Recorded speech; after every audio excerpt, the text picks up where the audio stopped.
Hello students, BSc final के botany के lecture में आज का टॉपिक है आरएनए रेप्लिकेशन। क्योंकि पिछले वीडियो में हमने आरएनए जेनेटिक मटेरियल पढ़ा, उसके लिए कुछ टेस्ट थे जिससे ये प्रूफ हुआ था कि आरएनए जेनेटिक मटेरियल है और जो जेनेटिक मटेरियल होता है उसका रेप्लिकेशन भी होना आवश्यक है।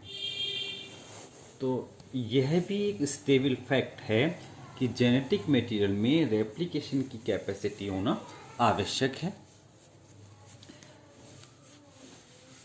दूसरे शब्दों में ये कहा जा सकता है कि जिसमें रेप्लिकेशन कैपेसिटी ना हो जिस मटेरियल में, वो जेनेटिक मटेरियल नहीं हो सकता, क्योंकि न्यू रेप्लिका के माध्यम से ही कैरेक्टर्स का ट्रांसमिशन एक पीढ़ी से दूसरी पीढ़ी में होता है। यह भी ऑब्जर्व फैक्ट है कि प्रत्येक राइबोवायरस अपने होस्ट में कैरेक्टरिस्टिक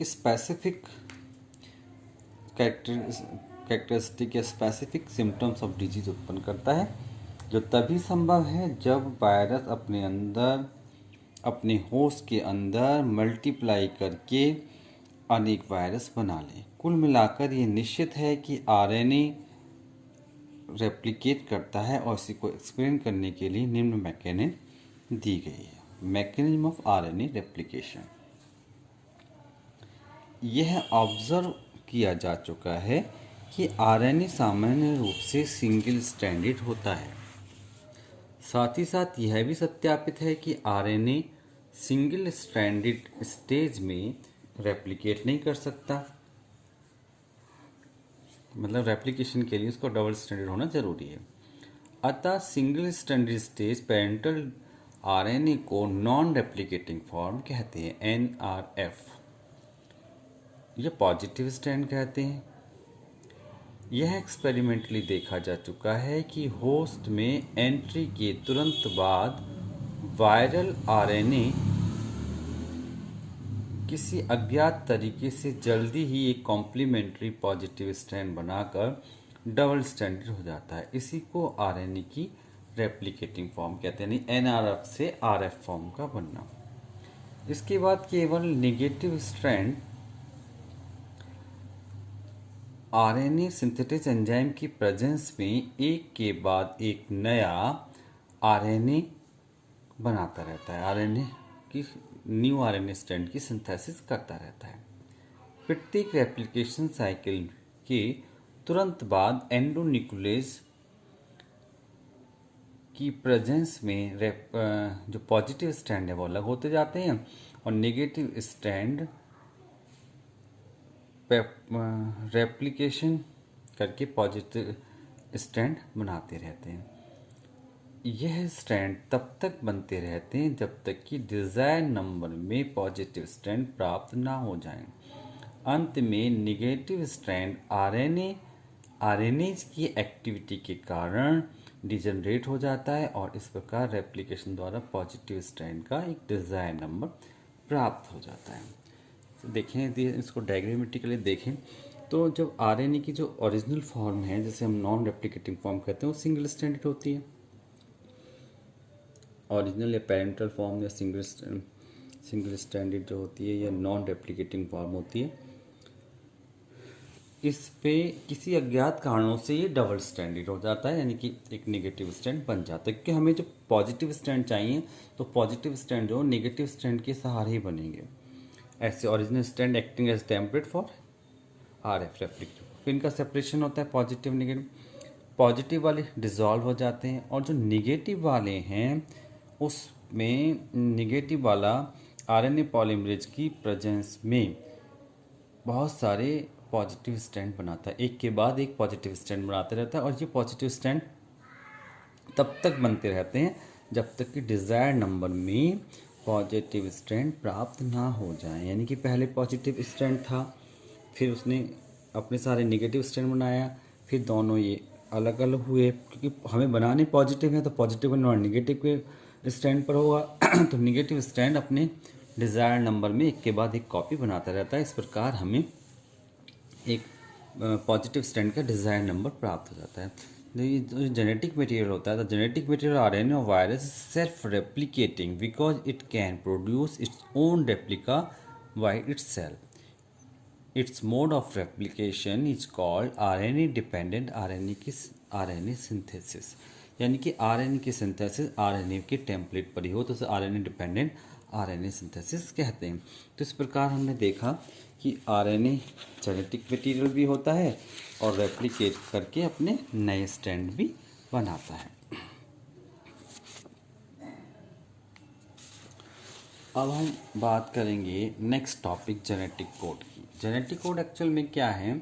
डीएनए जो न्यूक्लियोटाइड से मिलकर बना होता है, तो जो ट्रिपलेट ऑफ न्यूक्लियोटाइड्स होता है वो जेनेटिक कोड होता है, जिसमें जेनेटिक इंफॉर्मेशंस होती हैं जो प्रोटीन सिंथेसिस के समय ये काम आते हैं। जेनेटिक कोड किरिक के द्वारा सेंट्रल डॉगमा एक्सप्लेन करने के साथ, सेंट्रल डॉगमा एक रूल था जिसके अकॉर्डिंग ये बताया गया कि किस प्रकार डीएनए से आरएनए बनते हैं और आरएनए से प्रोटीन बनती है। किरिक द्वारा सेंट्रल डॉगमा एक्सप्लेन करने के साथ ही साथ यह एस्टेब्लिश हो चुका था कि डीएनए वाइटल एक्टिविटीज का कंट्रोल कुछ विशेष प्रकार के प्रोटीन बनाकर करता है।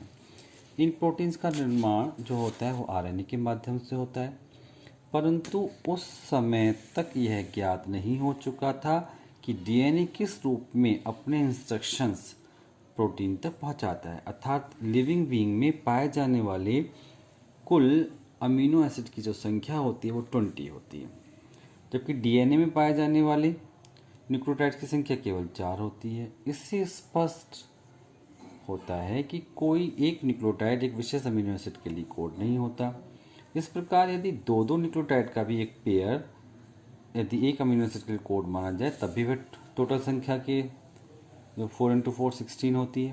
क्योंकि यह संख्या एक्चुअल अमीनो एसिड की संख्या से कम है, इसलिए यह कैलकुलेट किया गया कि संभवतः 3 न्यूक्लियोटाइड का एक ग्रुप एक अमीनो एसिड के लिए कोड हो सकता है। इस प्रकार एक 4 × 4 × 4 64 कोड्स की डिक्शनरी बनाई गई। जैसे डिक्शनरी, जैसे 4 कोड हो गए AGCT, ये हो गए 16 AGCT और ये AGCA AG, जैसे यहाँ लिखा हमने AGCT, यहाँ से लिखा GG, तो AG GG CG GC, ऐसे यहाँ से लिया AGCT, लिया यहाँ से लिया AGCT, ऊपर से लिया C, तो AC GC CC TC हो गए। यहाँ से हमने लिया AGCT और ऊपर से लिया T, तो AT GT CT और TT।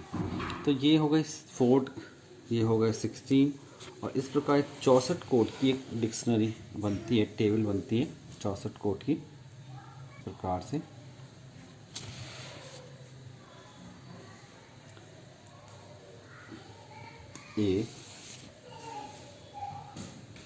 A G C और T, यानी कि पहले पूरे 16 बार हमने A लिखा,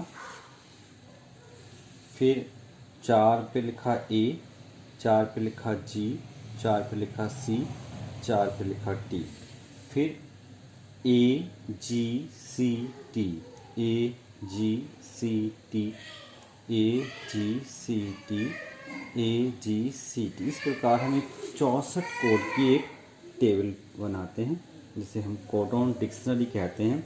64 कोड की एक कोडॉन डिक्शनरी बनाई गई और जिसे हम जेनेटिक कोड की डिक्शनरी कहते हैं। अब देखते हैं कि किस प्रकार जेनेटिक कोड की क्रैकिंग होती है, यानी कि कैसे पता चलेगा कि कौन सा कोड कौन से अमीनो एसिड के लिए स्टैंड करता है।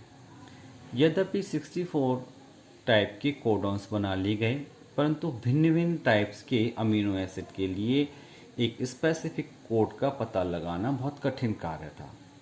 इस कार्य को सबसे पहले नीरनबर्ग तथा मैथेई ने पूरा किया। इन वर्कर्स ने सबसे पहले एक स्पेशल टाइप के mRNA की सिंथेसिस इन विट्रो यानी कि लैब में आर्टिफिशियल तरीके से की। यह mRNA पॉली-यू कहलाया क्योंकि इसमें केवल यूरेसिल के ही न्यूक्लियोटाइड थे। दूसरे इन विट्रो एक्सपेरिमेंट में mRNA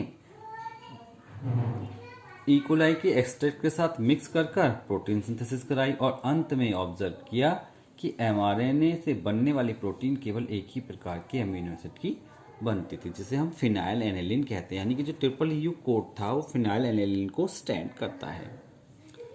इस प्रकार जेनेटिक के इतिहास में किसी विशेष अमीनो एसिड के लिए ज्ञात किए जाने वाला जो पहला कोड था वो ट्रिपल यू था, जो फिनाइल एनिलीन के लिए स्टैंड करता था। इसी प्रकार पॉली ए एमआरएनए बनाकर ल्यूसिन के लिए कोड ट्रिपल ए ज्ञात किया गया।